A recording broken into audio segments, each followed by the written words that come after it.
dia, gente, bom dia. Eu disse aqui, acho que há 3 domingos atrás, já me sinto pastor auxiliar do pastor Marcos, né? Não é isso?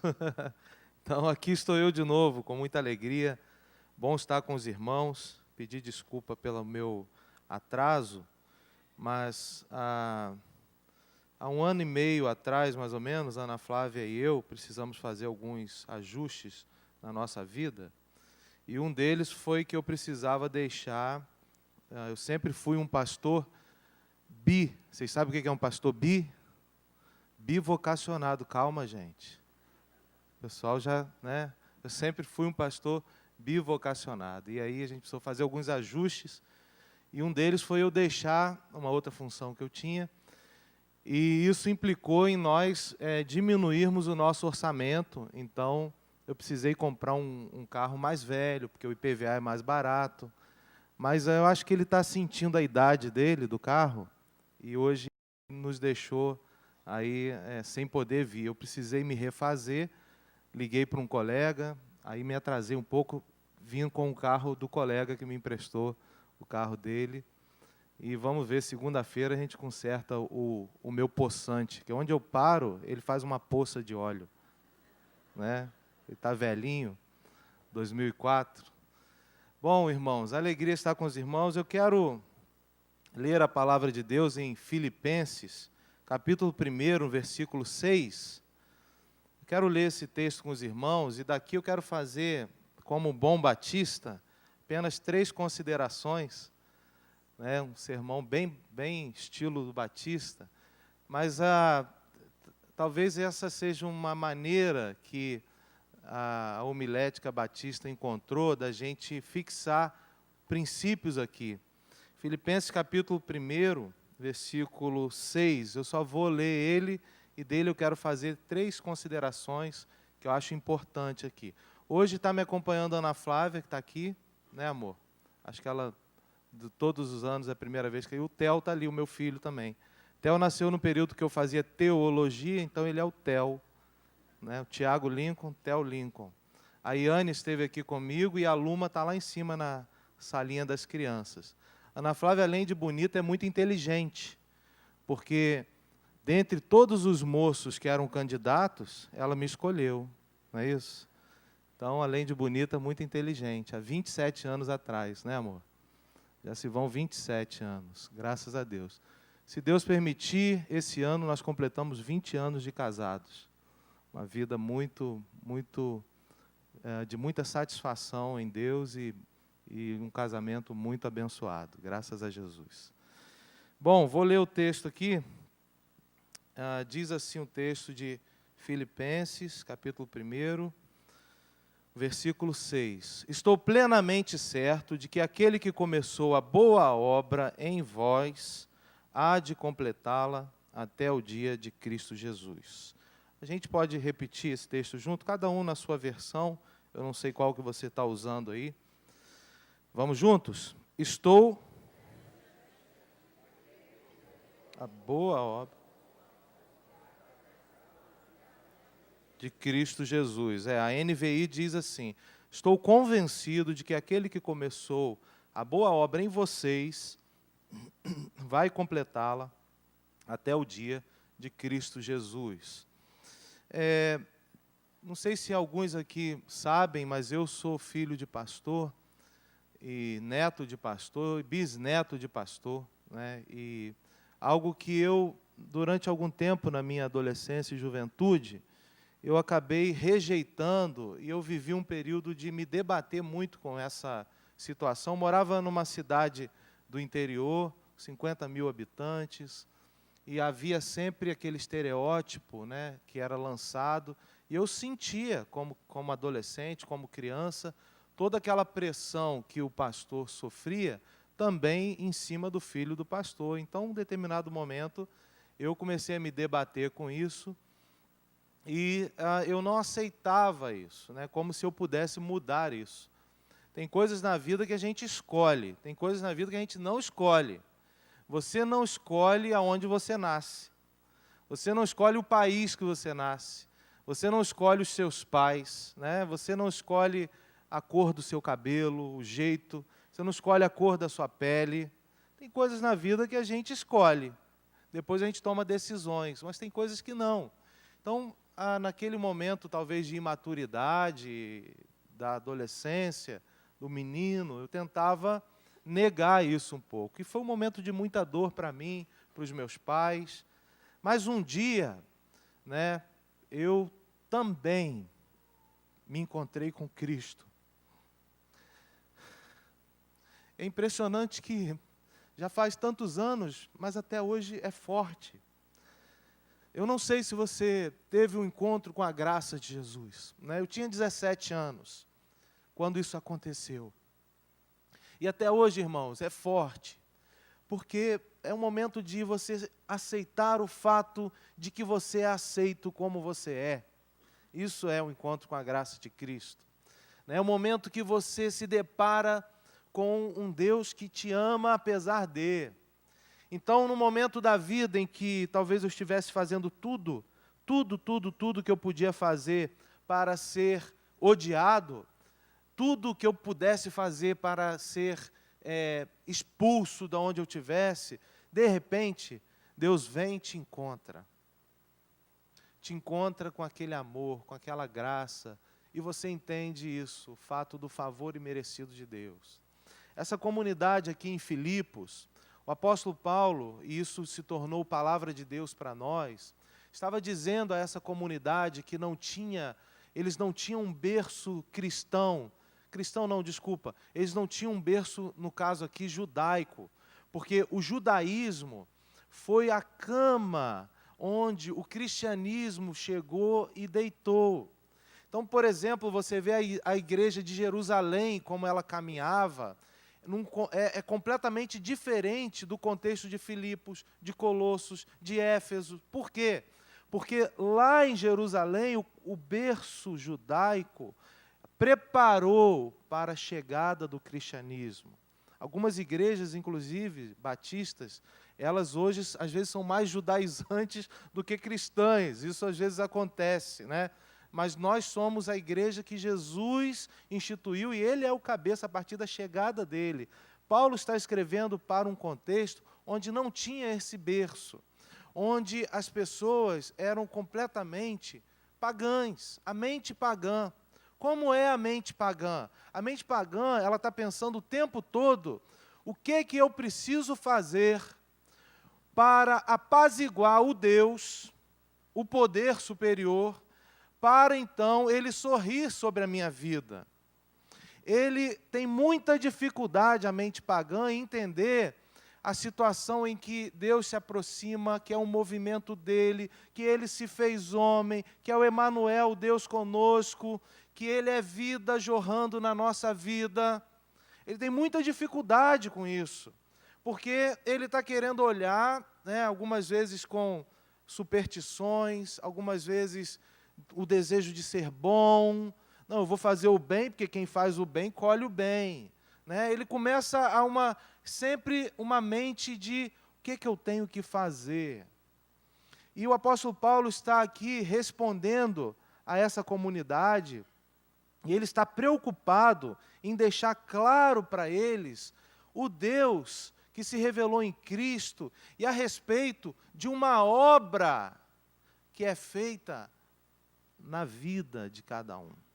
Então, por isso que ele, depois dele dizer, versículo, no começo do capítulo, ele diz, sempre oro por vocês em minhas orações, um derramamento, sabe, dele ali. Ele vai chegar no versículo 6 e vou dizer, estou certo de que aquele que começou a boa obra em vocês, ele é fiel e vai completá-la até o dia de Cristo Jesus. Eu acho que foi um momento, sabe, de trazer para aquela comunidade, sabe, o descanso que a gente tanto precisa se nós confiamos que Deus é fiel. Deus é fiel sim ou não, gente? Sim, amém. E Deus é fiel, a gente canta, é bonito quando a gente canta. Tu és fiel, Senhor, né? A gente diz, fiel a mim, né? A gente diz isso, né, na letra. E eu entendo quando a gente na letra diz isso. mas Deus é fiel ao que Ele disse. Deus é fiel ao caráter dEle. Sabe, Deus, Ele não tem um compromisso de ser fiel ao Tiago.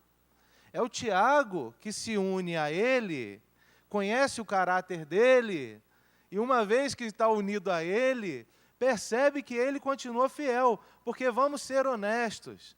Gente, tem uma casquinha de banana, às vezes, ali na frente, a gente escorrega, cai, se espatifa todo na nossa vida, e a gente levanta, um pouco, às vezes, arrependido, passa a mão aqui, levanta os olhos e diz: Senhor, obrigado porque o Senhor continua fiel a mim, mesmo que eu escorreguei aqui. É assim ou não é, gente?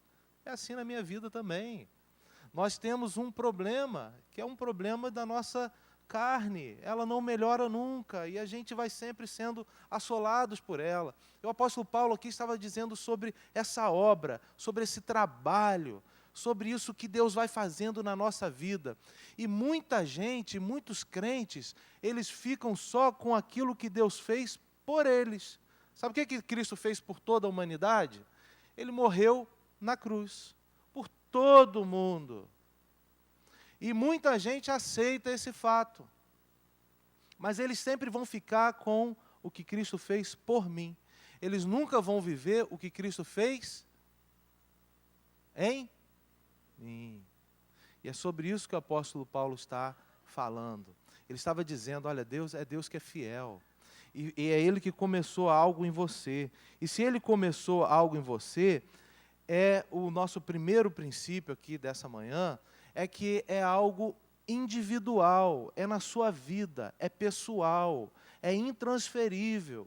Por mais que eu ame os meus filhos, os 3 filhos que eu tenho, por mais que eu ame a Ana Flávia, eu não tenho como pegar essa obra que Cristo está fazendo em minha vida, moldando o meu caráter à semelhança dele, e passar isso para os meus filhos. Eu preciso que eles também encontrem o trabalho de Cristo na vida deles, a obra perfeita que Deus faz em nós. Né? Então, sair do que Cristo fez por nós, entender isso, amém, há 2000 anos, não precisamos mais fazer o sacrifício, já foi feito, o vicário na cruz, mas agora entender que começa em nós uma obra perfeita, que ela é individual e ela é intransferível. No ano de 2007, mais ou menos, Ana Flávia e eu ganhamos, nós trabalhávamos numa empresa, que ao final nós recebemos uma premiação, que era uma viagem num cruzeiro. E naquela ocasião, a viagem, e o momento que aquele navio iria sair, nós estávamos num momento da vida que nós, mesmo com tudo pago, né, mas nós não tínhamos como ir. A gente estava num momento em que o Theo estava com 2 anos, nós não tínhamos com quem deixar, também passar 15 dias viajando, deixar um bebê. A gente tentou levar, não podia, era só para nós dois. A gente teve uma ideia, já sei, vamos vender esse bilhete, vamos pegar um dinheirinho, né? E lá no contrato da empresa estava, é pessoal e intransferível. Só vocês podem usufruir disso. A respeito do que Cristo fez na cruz e faz em mim, é pessoal, intransferível. Um problema que nós, como crentes, temos muitas vezes, é que às vezes a gente está num local, Deus está falando conosco, e a gente pega e diz: puxa vida, quem tinha que ouvir isso aqui era fulano de tal. Mentira! Quem tem que ouvir é você. A obra que o Senhor começou na sua vida, a Bíblia diz que a fidelidade dele é tão grande sobre nós, que ela vai ser uma obra contínua. E você não pode terceirizar esse negócio, você não pode vender, você não pode dizer que é para o outro. Todos os dias nós temos e precisamos e carecemos da obra perfeita do Espírito Santo em nós. É isso que o apóstolo Paulo está dizendo a essa comunidade. Ei, presta atenção, existe algo que Deus começou, e para de achar que vocês têm essa mente pagã, que vocês vão conseguir algo pelo mérito de vocês. É Deus que é fiel. A nossa carne não vai melhorar, mas Ele é fiel e Ele vai sempre estar trabalhando no seu caráter, moldando vocês à semelhança de Jesus Cristo.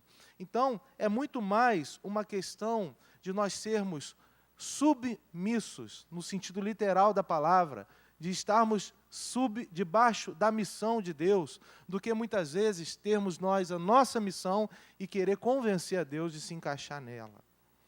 Algumas orações que a gente faz, elas são assim, né? Deus, eu tenho um sonho, está aqui o meu sonho, e consagro o meu sonho. Aí parece que aí Deus agora vai viver uma esquizofrenia, porque Ele vai deixar o sonho dele, vai começar a atender o seu. Mas do seu lado tem um irmão com um sonho diferente também. Aí você imagina, né? Aí Deus começa a virar um mago, ou um gênio da lâmpada, um realizador de sonhos. Então a gente só se aproxima de Deus porque nós temos os nossos sonhos. E eu vou dizer para vocês, algo frustrante como pai que eu vou ter na minha vida, é se os meus filhos chegarem perto de mim só para pedir coisas, só para eu como pai ser alguém que realiza os sonhos deles. Eu imagino que Deus também, no seu caráter, Ele deve sentir isso. Quando é que nós vamos orar e fazer oração de Deus? Obrigado porque o Senhor está moldando o meu caráter e a tua vontade, ela começa a ser a minha vontade. Né? Eu li uns anos atrás de uma prostituta que tornou-se famosa por fazer programas com a elite de São Paulo. Ela atendia pelo pseudônimo de Bruna Surfistinha. Saiu na revista Veja uma reportagem com ela. E ela dizia o seguinte ali, eu li a reportagem, ela dizia, eu tenho uma implicância com os cristãos, com os evangélicos. Eles sempre são ex alguma coisa. Engraçado que essa moça deixou essa carreira dela de garota de programa e hoje ela até é ex-garota de programa. Mas ela não se converteu, não, ela deixou porque cansou disso. Mas o encontro nosso com Cristo e a obra que Deus vai fazer em nós, irmãos, é verdade o que ela disse, nós sempre vamos deixar uma vida que nós vivíamos para trás. Porque o encontro com Cristo não vai fazer com que eu seja um Tiago um pouquinho melhor hoje, sabe? Não é uma reforma que está sendo feita na minha vida, é o Tiago morrer. A minha carne precisa morrer. O apóstolo Paulo disse, morro todos os dias. Amém ou não amém? Então vamos dar aquela palavra de ânimo para o nosso irmão. Diz assim, você tem que morrer todos os dias. Fala assim para ele. Ele vai ficar bem animado. Tenho certeza. Bom, é um trabalho individual, intransferível, e é um trabalho, a obra que Deus está fazendo em nós, é algo que Deus vai fazendo em meu caráter. Né? É uma obra em meu caráter. Em meu caráter como, Tiago? Somos imitadores de Cristo. Eu não gosto muito dessa tradução, mas é a que eu decorei. Né? Mas é mais do que nós imitarmos a Jesus. Deixa eu ver se eu vou conseguir dizer a você. Não é, Jesus foi único, né? Mas é em semelhança de caráter e ações. É nós conseguirmos olhar para as pessoas com o amor que Jesus olhava para elas. É nós conseguirmos tocar as pessoas com o toque que Jesus tinha sobre a vida delas. É nós termos a convicção e a certeza de que Jesus veio para aqueles que são desfavorecidos, mas também Ele veio para aqueles que são considerados favorecidos na nossa sociedade. Jesus teve condições de dizer para um cobrador de impostos, opressor do povo, que ele iria almoçar com aquele homem. Quem gosta de pagar imposto aqui, levanta a mão. IPVA está aí, né, gente? Janeiro, IPTU. É uma delícia pagar aquele negócio. Quem gosta de quem cobra da gente? Ainda mais quando a gente vê os serviços não funcionando. Aí que a gente fica mais revoltado. Mas como o nome já diz, é imposto. Tem que pagar. Não é para nada, é imposto, você tem que ir lá e pagar. Está imposto sobre a minha vida. Jesus teve a capacidade de almoçar com esse homem. E naquele encontro, aquele homem encontra-se com Jesus. E imediatamente, o que acontece? Ele se arrepende. Ele bota a mão na consciência e diz: como eu sou alguém que faço isso com as pessoas. E o arrependimento dele não é só uma comoção. Ele diz o seguinte: agora eu estou enxergando o que eu faço. Agora eu vou restituir aquelas pessoas das quais eu abusei. Porque o cobrador de impostos, o publicano, ele, além do que a pessoa tinha que pagar, ele começava a pegar um ágio. E ele começava a achar aquilo bonito já. Porque é assim que acontece conosco. A gente começa a fazer um negócio, daqui a pouco a gente vai aumentando, vai ampliando. Daqui a pouco você está num outro momento e você já está todo errado, está achando que está certo. Mas o encontro com Cristo, o trabalho no caráter, faz o homem enxergar, botar a mão na consciência e se ver como alguém que abusava do próprio direito que ele tinha conseguido de ser alguém que recolhia os impostos do povo. Então, o trabalho que Deus faz em mim, ele é pessoal intransferível, mas ele é em meu caráter. Ele é fazendo com que eu seja semelhante a Jesus Cristo. Ele é para que eu, em algum momento, possa olhar para as pessoas e ver, sabe, eu vou agir aqui como Jesus faria. Eu vou ter uma ação aqui como fosse a de Jesus. Jesus, no Sermão da Montanha, capítulo 5 de Mateus, tem uma palavra dele muito dura, que ele diz o seguinte: se o teu olho te faz pecar, arranca. Se o teu braço te faz pecar, corta ele fora. O que Jesus estava dizendo não é que literalmente nós temos que arrancar e ficar cego de um olho ou ficar sem um braço. É que se você não tem olhos espirituais para olhar para as pessoas como ele olha, arranca esse olho de carne e passa a olhar as pessoas com os olhos de Jesus espirituais, amando elas. A vereadora que foi assassinada criou uma comoção no Rio de Janeiro, e eu, como estou na rede social, eu começo a ver.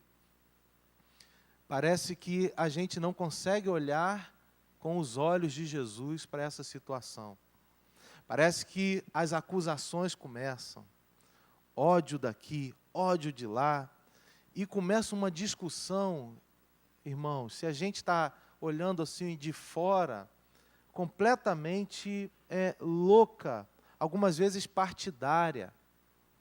Há uma semana atrás, há 10 dias atrás, foram executados na Praça São Salvador 2 homens. E eu procurei saber, conversar com as pessoas, o que houve ali.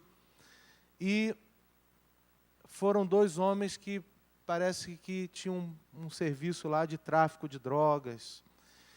E é interessante que quando morre alguém, é executado, eu tenho a tendência de sentir assim, poxa, ainda bem que foi alguém que estava fazendo um desserviço. E quando é executado alguém que estava prestando serviço como vereadora no município do Rio de Janeiro, fazendo lá o papel dela, a gente tem uma comoção grande.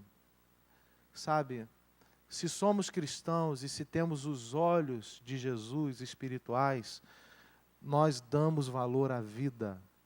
Não importa se é um traficante ou se é uma vereadora. Amém ou não amém? Não importa, irmãos. Tem gente sofrendo, tem uma família de luto. Aquele homem que era um traficante, que foi assassinado ali, ele também tem direito à vida. Ele também não pode ser executado. E se a gente começar a entrar nesse discurso, daqui a pouco, a gente está precisando tirar esse olho de carne, para poder olhar para as pessoas com os olhos de Jesus.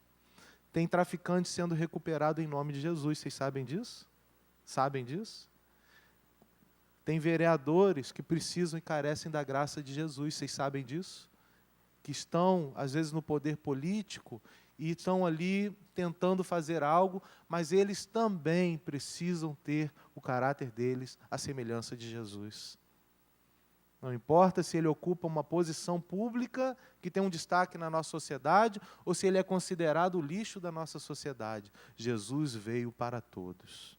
Amém ou não amém? Então, é um trabalho que a fidelidade de Deus é tão grande que ela vai fazer com que a gente possa olhar para as pessoas com esses olhos, os olhos espirituais. Que a gente possa tocar as pessoas, não para dar um soco, um murro nelas, porque a gente tem raiva, porque são talvez de uma classe que eu não gosto, mas para eu arrancar isso e tocá-las com o toque de Jesus.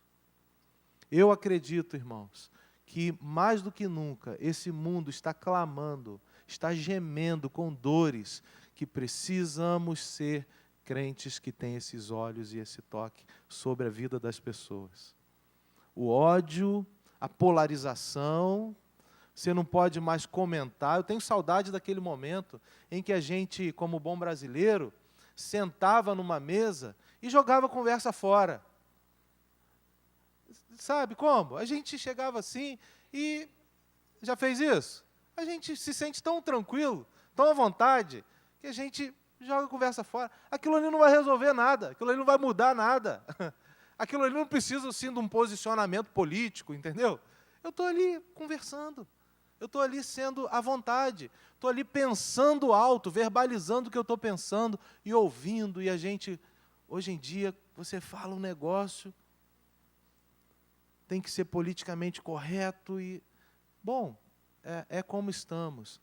Então eu digo, mais do que nunca, precisamos ter o nosso caráter moldado à semelhança de Jesus. Jesus estava ali num momento muito tenso da humanidade. Ele não foi colocado ali à toa. Foi um plano de Deus para aquele momento específico.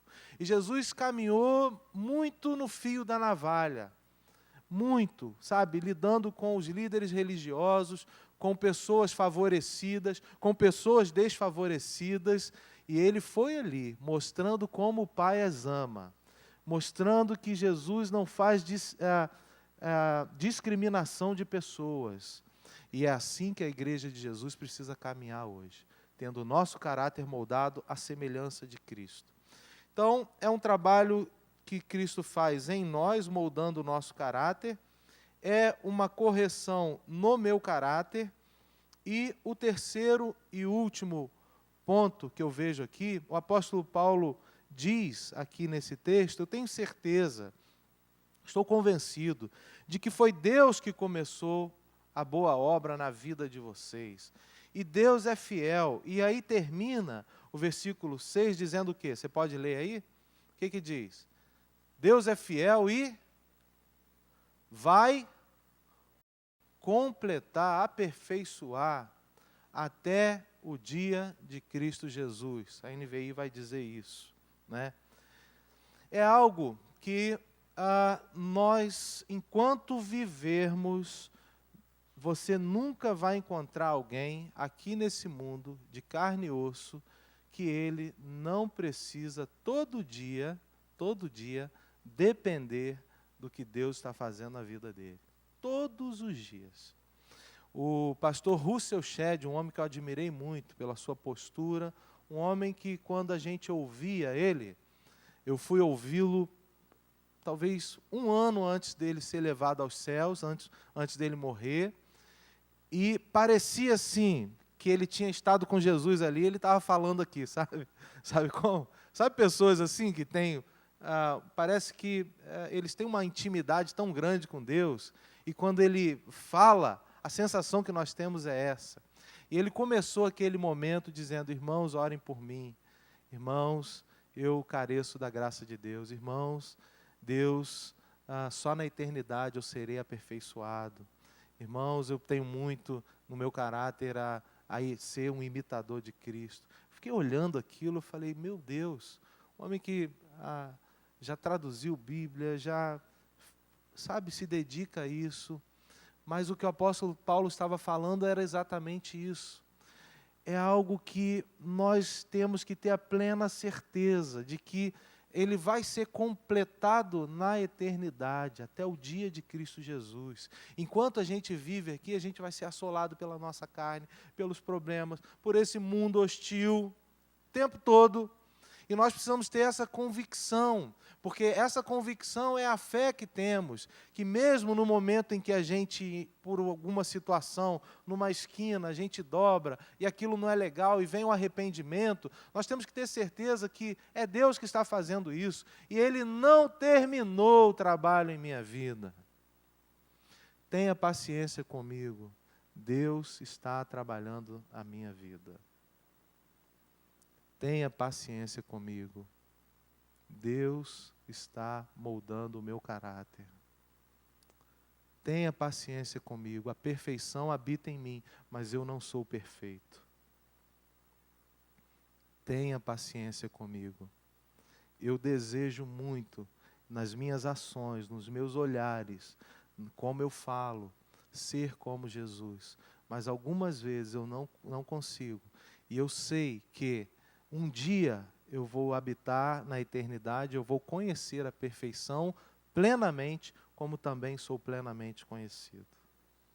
É isso que o apóstolo Paulo está falando, é uma palavra de ânimo a essa comunidade, é uma palavra de confiança, é uma palavra para aqueles que por algum motivo, começam a colocar sobre eles um jugo, um peso que não é o de Cristo, para que eles se sintam animados. É uma palavra dizendo, há esperança, tem jeito, a obra é de Deus, e Ele vai completá-la na sua vida até o dia de Cristo Jesus. Amém, irmãos? Feche seus olhos, quero orar com você. É possível que você também tenha chegado aqui nessa manhã com alguns anseios, com algumas situações, e você quer viver o milagre que Deus faz em nós, e você quer sair daquilo que Deus fez por nós, e você quer viver o milagre na sua vida. Talvez você, como um crente na sua vida, você vem andando, e de verdade você ficou com aquilo, a obra perfeita que Cristo fez na cruz. Mas já faz um tempo que você não permite que Deus molde o seu caráter. Você está com dificuldade, por exemplo, de perdão. Você está com dificuldade, você está com ódio no coração. Você está com dificuldade na sua vida de amar, de aceitar-se, saber que você é aceito do jeito que você é.